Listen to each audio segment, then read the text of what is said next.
नमस्कार. आपल्याला काय वाटतं? आपलं रोजचं जेवण म्हणजे वरण भात आणि बटाट्याची भाजी हे पूर्णपणे निरोगी आहे?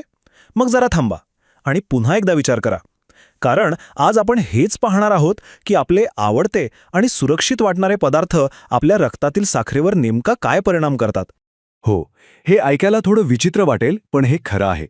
जे पदार्थ आपण रोजच्या जेवणात अगदी सहजपणे खातो ना, तेच आपल्या शरीरातली साखरेची पातळी अक्षरशः रॉकेटसारखी वाढवू शकतात. पण असं नेमकं का घडतं? चला, ह्यामागचं विज्ञान एकदम सोप्या भाषेत समजून घेऊया. काय धक्का बसला ना? पण खरंच एका वाटी पांढऱ्या भाताचा आपल्या रक्तातील साखरेवर होणारा परिणाम हा जवळपास एका वाटी साखरे इतकाच असू शकतो. आणि ह्या सगळ्यामागे जे कारण आहे त्याला म्हणतात ग्लायसेमिक इंडेक्स. चला तर मग या समस्येच्या मुळापर्यंत पोहोचूया.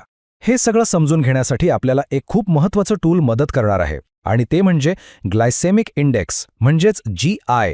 आता अगदी सोप्या भाषेत सांगायचं झालं तर ग्लायसेमिक इंडेक्स म्हणजे आपल्या शरीरातल्या साखरेचा एक प्रकारचा स्पीडोमीटर. म्हणजे एखादा पदार्थ खाल्ल्यावर तो किती लवकर पचतो आणि त्यामुळे रक्तातील साखर किती स्पीडने वाढते हे या स्केलवरून आपल्याला कळतं.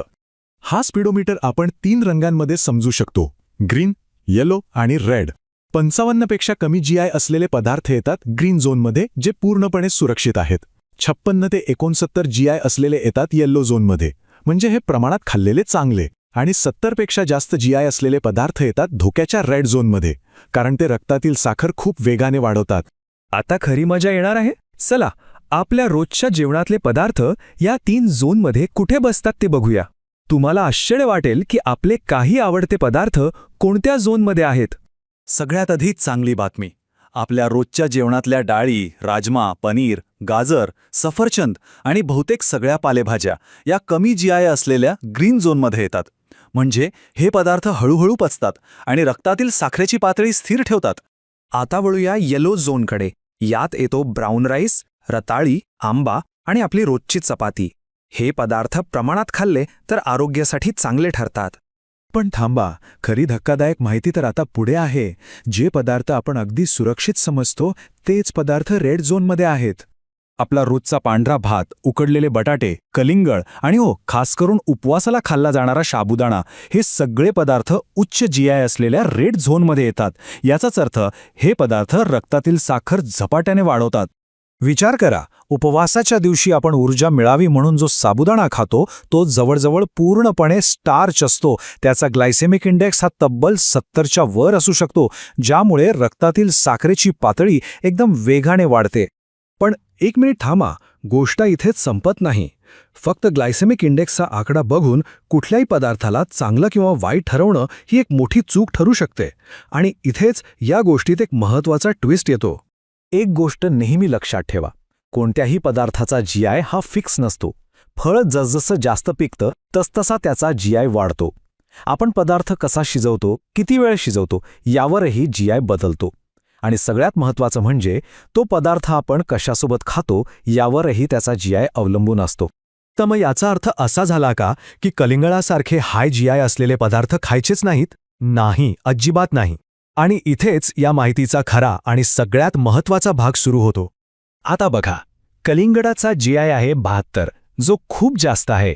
मग या हिशोबाने ते खाणं टाळायला हवं, बरोबर? पण नाही. इथे पिक्चरमध्ये येतो ग्लायसेमिक लोड किंवा GL हा GI पेक्षा जास्त अचूक आहे. तो फक्त साखरेचा स्पीड नाही बघत, तर त्या पदार्थाच्या एका सर्व्हिंगमध्ये एकूण किती कार्बोहायड्रेट्स आहेत हे सुद्धा मोजतो. आणि म्हणूनच कलिंगडाचा GI जास्त असला तरी त्यात 90%पेक्षा जास्त पाणी आणि खूप कमी कर्बोदके असतात. त्यामुळे त्याचा ग्लायसेमिक लोड फक्त 4 आहे, जो खूपच कमी आहे. याचा अर्थ कलिंगड खाल्ल्याने आपल्या रक्तातील साखरेवर फारसा परिणाम होत नाही. बरं, आता हे सगळं ज्ञान तर मिळालं, पण याचा वापर आपल्या रोजच्या खाण्याच्या सवयींमध्ये कसा करायचा? चला काही एकदम सोपे आणि स्मार्ट हॅक्स पाहूया. तर फक्त 3 सोपे नियम लक्षात ठेवा. पहिला नियम: हाय GI पदार्थांना एकटं खाऊ नका. त्यांच्यासोबत नेहमी प्रोटीन आणि फायबर घ्या, म्हणजे भातासोबत डाळ किंवा सॅलड. दुसरा नियम: जेवणात थोडा लिंबाचा रस किंवा व्हिनेगर वापरा. आणि तिसरा, सगळ्यात महत्त्वाचा नियम: प्रमाणावर नियंत्रण ठेवा, म्हणजेच पोर्शन कंट्रोल. चला तर या सगळ्या माहितीचा सार काय आहे ते पाहूया. जाता जाता काही महत्त्वाचे मुद्दे पुन्हा एकदा लक्षात घेऊ. महत्वाचा मुद्दा हा आहे की कुठलाही एक पदार्थ चांगला किंवा वाईट नसतो. महत्वाचं आहे ते पदार्थांचं मिश्रण, ते शिजवण्याची पद्धत आणि आपण ते किती प्रमाणात खातो. नेहमी GI पेक्षा GL वर जास्त लक्ष द्या आणि आपलं ताट प्रोटीन, फायबर आणि चांगल्या फॅट्सने बॅलन्स ठेवा. तर आता आपल्या पुढच्या जेवणाच्या ताटाकडे बघताना आपण कोणता एक छोटा पण महत्त्वाचा बदल करणार आहोत यावर नक्की विचार करा. कारण योग्य माहिती आणि रोजच्या आयुष्यातले छोटे छोटे बदलच आपल्याला एका निरोगी आयुष्याकडे घेऊन जातात.